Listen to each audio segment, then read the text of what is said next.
What's going on, everybody? Welcome back to an episode of the Steelers Breakdown Podcast. Nick Faribault here with you guys, as always. Friday, so 2 more days before the Steelers head out to Las Vegas here and face the Las Vegas Raiders. And it's going to be an interesting matchup with all the injuries to both teams. Christian Wilkins, Devontae Adams, Mike Mayer out, the Aiden O'Connell quarterback switch. The Steelers just missing three of their four top edge rushers, and the one that's actually playing being TJ Watt. Um, Steelers are banged up all over the place too. So I want to focus a little bit on the Raiders game, but I also want to talk about kind of keys within this game as well. So let's talk about something first of all that is just painfully obvious if you search the depth charts of these teams and look at it.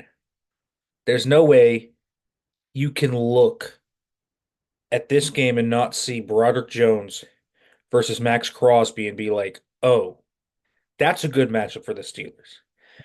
This is an absolute mismatch and one of the biggest mismatches in the entire game, if not the biggest. Maxx Crosby has single-handedly wrecked game plans, even with limited defensive lines before this. He's going to be missing Christian Wilkins. Malcolm Kuntz is out for the season. And it's really not a great group outside of that. Now, Tyree Wilson, one of their top draft picks from a year ago, is there, of course, but has been only okay at times.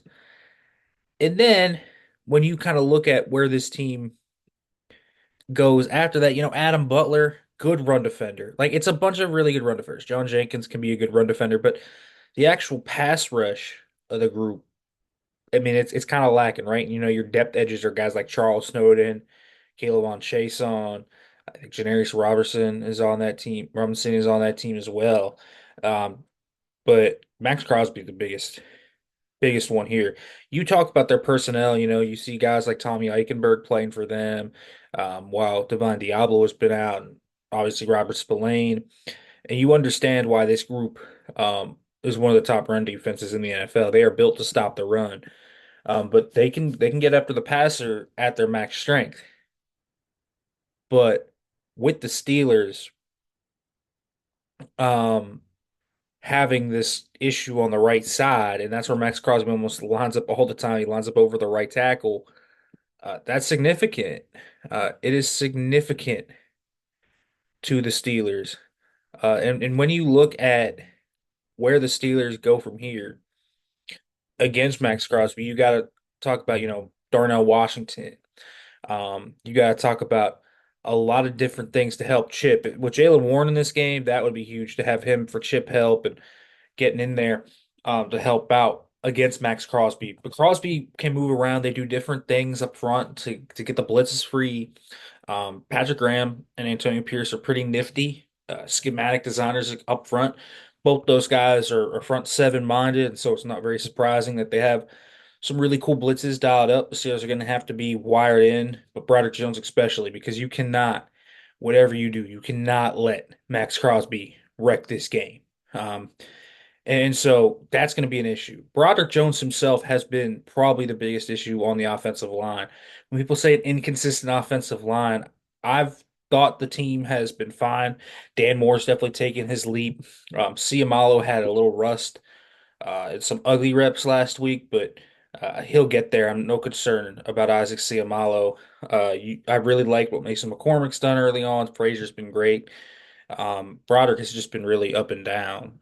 His inconsistencies, when he loses bad, he loses so bad. And sometimes in the run game, he goes for the wrong assignments. There are definitely the plays on tape where he's doing well and he's moving guys in the run game, but his inconsistencies are like a high and low roller coaster, and it's crazy to watch. So this is going to be a big test for him against Maxx Crosby. They cannot let him destroy the game. But so this Raiders defense, very exploitable in the secondary. They've been injured. They have a few injuries. They're getting healthier now, obviously, but losing Christian Wilkins is such a big loss for them. He has been so good. Their pass defense has been uh, rough. It has been rough. And so the Steelers, if they can protect Justin Fields, theoretically should have time and opportunities to make some things happen. And so the Steelers really have to, the play action pass, um, in my opinion, it is something with the Steelers that you look at it.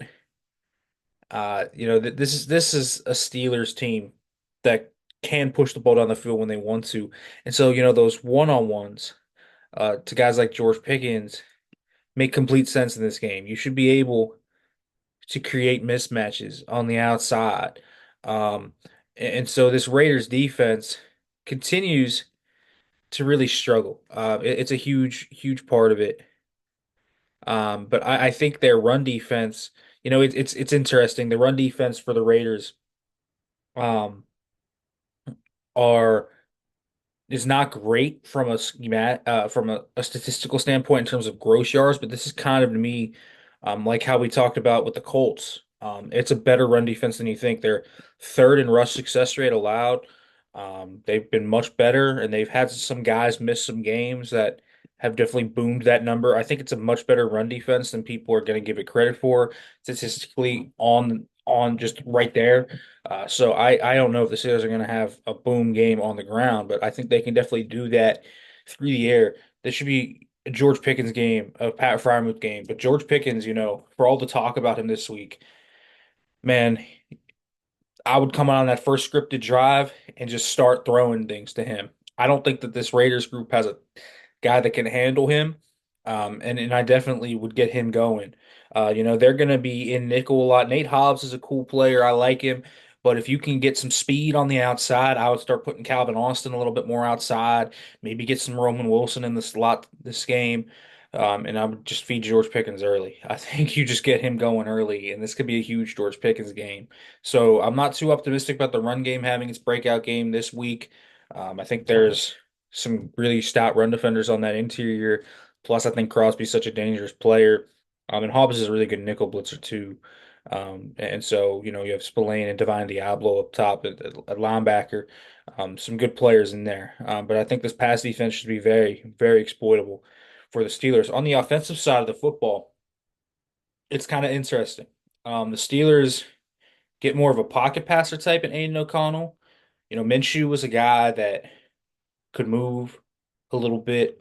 He's not a guy that's, the fleetest of foot, but he definitely will probably move around more than O'Connell will. O'Connell is more of a pocket passer that likes to stand in, climb the pocket, throw from the pocket, has some very questionable post-snap processing issues.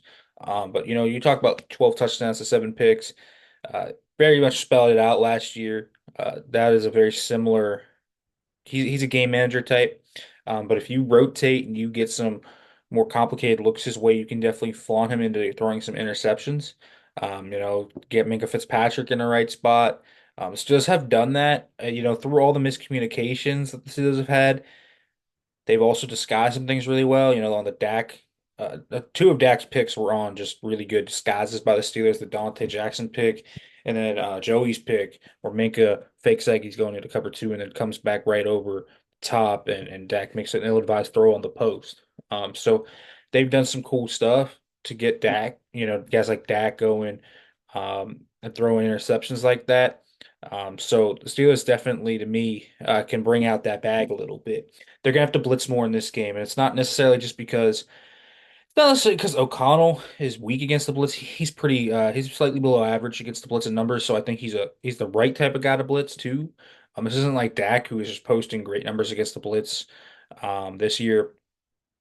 O'Connell feels like a guy that you can definitely go after. But they also are going to need that help because, missing Herbig, Highsmith, and Liao it definitely is like a 1, 2, 3 boom. And Jeremiah Moon, Ade Ogundeji, and maybe Eku Leota as well. You're going to have to help those guys out and try to get one-on-ones with TJ, one-on-ones with Benton, Ogunjobi, Hayward, et cetera, et cetera. Bring some free rushers in there, whoever that is, whether that's getting your edges free, getting Queen or Wilson or Roberts free, Bishop free. That's going to be a big part of this. We'll see what their personnel looks like. No Michael Mayer for sure, but as I'm recording this, I don't know what the status is going to be of Jacoby Myers as Amir White. Sounds like Thayer Munford's going to be back in them at right tackle. That'll be a nice boost. Jax Paris Johnson also didn't practice the first 2 days of the week, but is practicing today. Anytime you practice Friday like that, I just assume you're probably going to play this week. So if I'm assuming Myers will play, Jacoby Myers is going to be a really, really short-handed guy over the middle of the field. You can throw with anticipation to him. He will sustain through contact. He's got great hands. He's a savvy route runner. But if I were Steelers, I'd put Joey Porter Jr. on him all the time. But I would definitely also be worried about them throwing him into the slot and trying to get Beanie Bishop there. And the other thing is, when you kind of try to do those disguises too, you better communicate, right? It's been an issue for the Steelers. I just don't think they can necessarily take their foot off the gas because it's always been a pretty predictable scheme. It's not like they run, a ton of crazy stuff. They run a bunch of slot drop cover three and then mix it up sometimes with some bits of two and cover six. And then obviously they have their usual man coverage stuff where they go single high. But the Steelers have not been a team that suddenly, just shocks the world with their disguises. They've done some things on the back end that have been cool over the last few weeks. They don't blitz very much. They're 27th in blitz rate this season. That needs to go up. You want to see them in the top half of the league when I check back the numbers.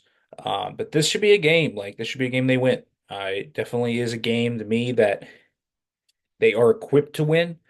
I think they are the better team talent-wise in this game just because they are missing so many people kind of across the board, to be quite honest with you, on this Raiders team. It's a banged up group. No Devontae Adams, no Christian Wilkins. So two of their top three players are out, and Crosby is a little hampered here by this high ankle sprain too. Doesn't mean you can go to sleep, but there is no doubt to me that the Steelers should be able to exploit this group. It's a group that is not nearly uh, built to beat the Steelers. I would say that. I think the Steelers are uniquely built for this game specifically. It should be one that I think that they could really pop with. And so this they have a few schematic adjustments to make, but I think if they communicate well, they should be able to win this game. This at least win the defensive side of the ball. And then I think they have options to see this passing game erupt at times. It can be a stingy Raiders team. They can be volatile and go hot and cold, but getting crushed by the Broncos like they did, um, not great. Now you saw them beat the Ravens and beat the Browns, so don't sleep on them. But this should be a team that the Steelers beat, right? I've said that the last 2 weeks too, but this should be a team the Steelers beat. We'll see. They got to take care of business. But this needs to be a get right game for the Steelers on both sides of the football. And again, there are some issues like Maxx Crosby, I think, that is the biggest issue in the game as a whole. Can't let Jacoby Myers win over the middle of the field. Can't blow, miss coverages and just give up chunk plays. But the Steelers should have some advantages in this game that they can really exploit, and they're kind of built to win this game. So, on the road, going to be a lot of Steelers fans there too from the West Coast. We'll see what the Steelers can do, but I would hope that they win this game if I were a Steelers fan. And so that's definitely something to consider when you look at this. This is one that the Steelers should win more often than they don't. So make sure to like, comment, subscribe, turn on the notification bell for more folks. If you are listening to this on a podcasting platform, make sure to leave a review for more. Be back more this weekend from Las Vegas.